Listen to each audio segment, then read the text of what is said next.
Yo llegué aquí a Asia en el 2008, a lo que es en Singapur en el 2010, y entonces allí en Singapur, pues sobre el 2010 fue cuando empezamos a tener constancia, ¿no? En el 2011, ¿vale? Cuando nosotros veníamos de la crisis del 2008, entonces nos empezamos a juntar un montón de gente allí en Singapur, entonces era algo muy habitual pues quedar los domingos, ¿no? Para hacer ese brunch, para hacer ese desayuno con amigos españoles, ¿no?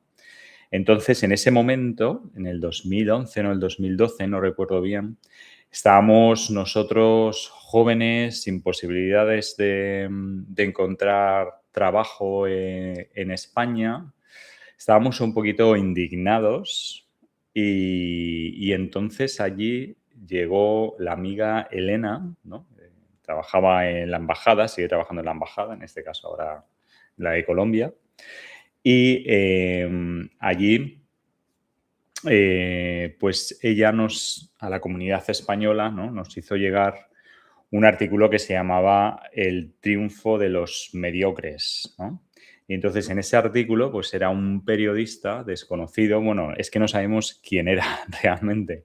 En aquel momento había muchísima gente escribiendo blogs, ¿vale? Y entonces este artículo, esta entrada de blog del triunfo de los mediocres recogía muchísima insatisfacción que teníamos los que estábamos allí en Singapur, ¿no? Y bueno, pues aquel artículo, pues cuando yo me llegó, empecé a intentar quién era el que lo había escrito y entonces ahí di con que era un chico se llamaba David Jiménez, que trabajaba como periodista y estaba afincado viviendo en ese momento en Bangkok. Y bueno, pues hoy en día es David Jiménez el director, ¿vale? Y desde entonces ha escrito bastantes libros, los cuales los de Asia, ¿no? Por la proximidad, por las cosas que trataba, pues los de Asia prácticamente junto al director pues me los he leído y me he identificado muchas de las historias que él escribe, de la manera que él tiene de expresarse. Entonces, tiene, por ejemplo, un libro que se llama Hijos del Monzón, donde explica la historia de Indonesia a través de un niño y entonces yo me acuerdo que en ese momento estaba trabajando en el aeropuerto, en la construcción del aeropuerto de Bali y entonces la descripción que él hace cuando llega a Indonesia aterrizando en ese libro, ¿no? Y aterriza en el aeropuerto de Indonesia y entonces explica un olor, ¿no? Un aroma que solo lo tienes en Indonesia, ¿no? Entonces yo me acuerdo que claro, cuando aterrizas te da ese olor, ese aroma, no diré lo que es, ¿no? Entonces allí cuando alguno de vosotros, si le apetece ir a Bali o a Indonesia, pues notará que cuando aterrizas tú en Indonesia hay un olor especial, ¿vale? Ya sabrás lo que es cuando lo visites. Entonces, a través de ese olor empieza a introducir toda la historia del país, llega la historia del niño, te explica la historia del niño y explica la historia del país, ¿no? A través de los ojos y la experiencia del niño, ¿no? Entonces, esa historia me acuerdo que me llegó porque yo viajaba mucho a Bali, estaba trabajando con gente local de Bali. Bali es un paraíso, es precioso, es exotismo puro y duro, hinduismo, está todo ahí mezclado, con unos paisajes súper exóticos, amaneceres impresionantes, subes al volcán, que ahora mismo no me sale el nombre, hablas con la gente local que tiene muchísimo labia, ¿no? Porque son gente de isla que están tratando a extranjeros totalmente, continuamente. Entonces puedes entablar conversaciones largas e intensas con la gente local, ¿no? Todos así muy exóticos, ¿no? Para nosotros, ¿no?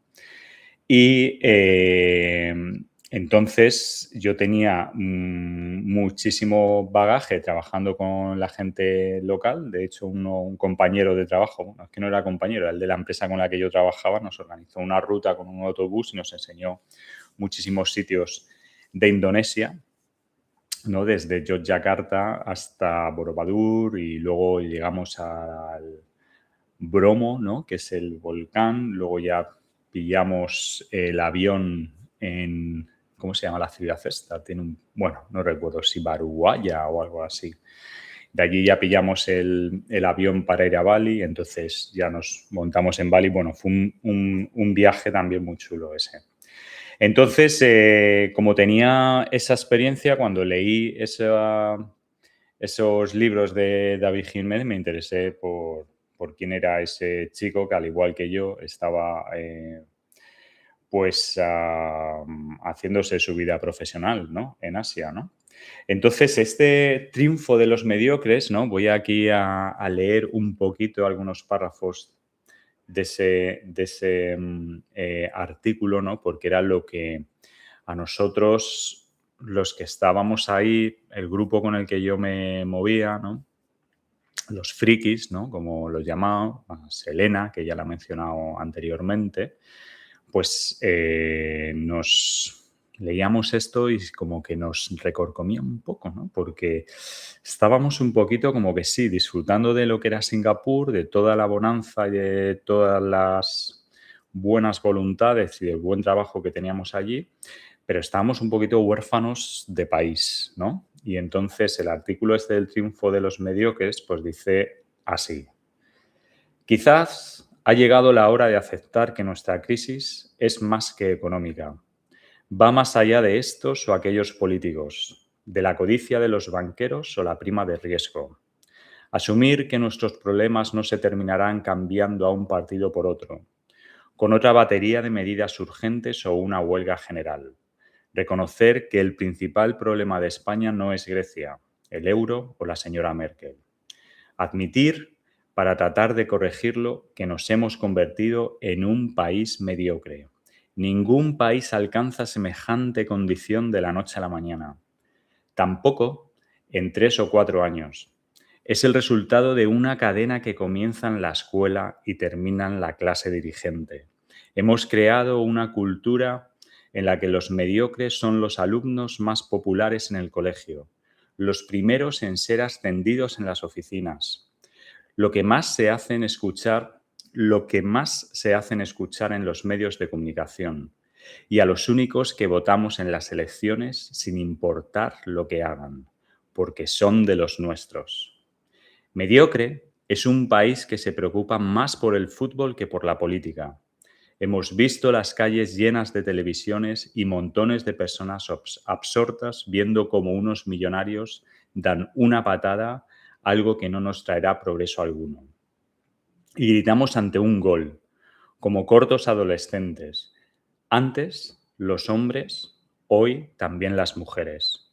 Claro, esto es integración. Integración, igualdad.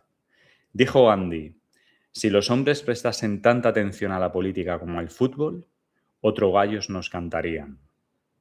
Somos mediocres. Somos mediocres porque hay un principio que dice la unión hace la fuerza.